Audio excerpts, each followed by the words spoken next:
Erin Healy says that Islam is taking over in her children's schools. I looked through the children's textbooks and started noticing how they slanted towards certain religions. When your children went to public school, was it your impression that Muslim students were treated differently from students of other religions? There were certain privileges given to the Muslim students when it came to their fasting before Ramadan.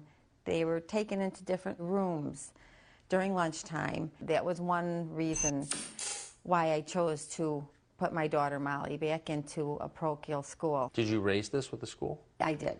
And they said? They said it was teaching tolerance and I was being intolerant.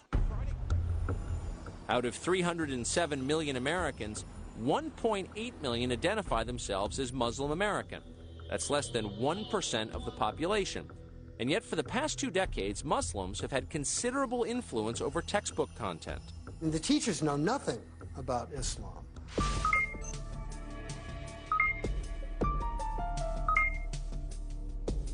The Prentice Hall book fails to mention that the terrorists at 9/11 were Muslim radicals. In almost all textbooks, terrorism is not identified as Islamic. What does it call them? Terrorists, period. Makes it hard to understand what their motives were.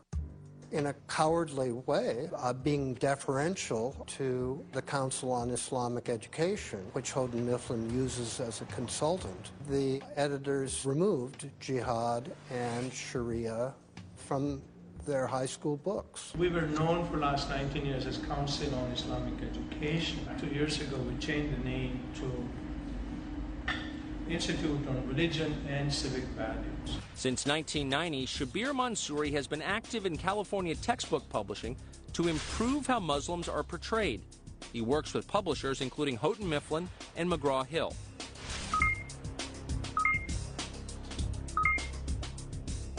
Forgive me if I'm assuming that you don't know how the textbooks are published, but let me just walk you through very quickly. On his website, Mansouri claimed he graduated with a degree in chemical engineering from the University of Southern California. Not true, according to our reporting and USC. After we brought this to Mansouri's attention, the website was quickly changed by the IRCV's executive director, Munir Sheikh. Sheikh has a master's degree in Islamic studies from UCLA and got a film credit working with Will Smith as the Islamic technical advisor on the movie Ali. After turning down our numerous interview requests, we showed up at a public teaching workshop Mansouri was conducting in Irvine, California.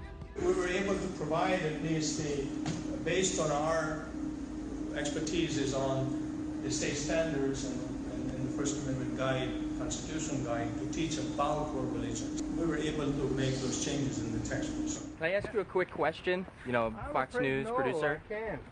No, I just wanted to ask you a follow-up on what you were just talking about. I don't deal with media. Okay. And so I wouldn't want to go on the record because I'm not equipped to answer. Shabir sees it as a struggle for the hearts and minds of impressionable elementary school students.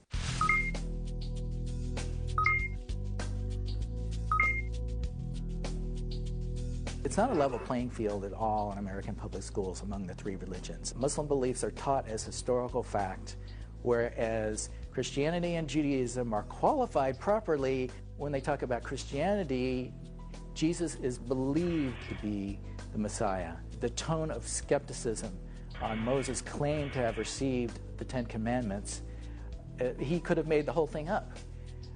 But the Quran is the revelation received from God by Muhammad. Nestled in beautiful Fairfax County, Virginia, are 2 campuses of the Islamic Saudi Academy. One in Alexandria that teaches 2nd through 12th grade, and the other in Fairfax, teaching pre-K through 1st grade. Fully funded by the Kingdom of Saudi Arabia, for nearly 25 years, the school has provided pre-K to 12 instruction to more than 1,000 students per year. They say they promote, quote, respect and mutual understanding between Muslims and non-Muslims, Arabs and Americans, while keeping within the Muslim faith. Meet 1999 Islamic Saudi Academy valedictorian turned Al-Qaeda member, Ahmed Omar Abu Ali. 3 months ago, Ali was sentenced to life in prison for trying to assassinate President George W. Bush. The graduates of the school will be the new form of Al-Qaeda. It might not be as violent, but it will be the new form, the new face of Al-Qaeda in London or in Madrid or Washington, D.C.